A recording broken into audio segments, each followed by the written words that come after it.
लूकस अध्याय 7 वचन 36 से। पापिनी स्त्री। किसी फारिसी ने यीशु को अपने साथ भोजन करने के लिए निमंत्रण दिया। वह उस फारिसी के घर गए और भोजन करने के लिए आसन ग्रहण किया। नगर की एक पापिनी स्त्री को यह पता चला कि यीशु उस फारिसी के यहाँ भोजन कर रहे हैं। वह संगमरमर के पात्र में इत्र लेकर आई और रोती हुई यीशु के पीछे उनके चरणों के पास खड़ी हो गई। वह अपने आंसुओं से यीशु के चरण धोने और अपने केशों से उन्हें पोंछने लगी। वह बार बार उनके चरणों को चूमती और उन पर इत्र लगा रही थी।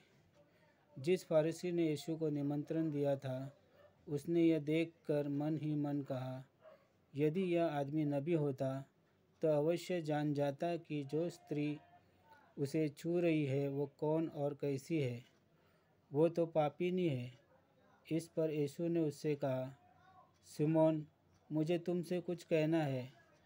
उसने उत्तर दिया, गुरुवर, कहिए। यीशु ने कहा, किसी महाजन के 2 कर्जदार थे। एक 500 सिक्कों का ऋणी था और दूसरा 50 का। उनके पास कर्ज चुकाने के लिए कुछ नहीं था, इसलिए महाजन ने दोनों को माफ़ कर दिया। उन दोनों में कौन उससे अधिक प्रेम करेगा? सिमोन ने उत्तर दिया, मेरी समझ तो वही जिसका अधिक ऋण माफ़ हुआ। यीशु ने उससे कहा, तुम्हारा निष्कर्ष ठीक है। तब उन्होंने उस स्त्री की ओर मुड़कर सिमोन से कहा, इस स्त्री को देखते हो? मैं तुम्हारे घर आया, तुमने मुझे पैर धोने के लिए पानी नहीं दिया, पर इसने मेरे पैर अपने आंसुओं से धोए और अपने केशों से उनको पोंछा।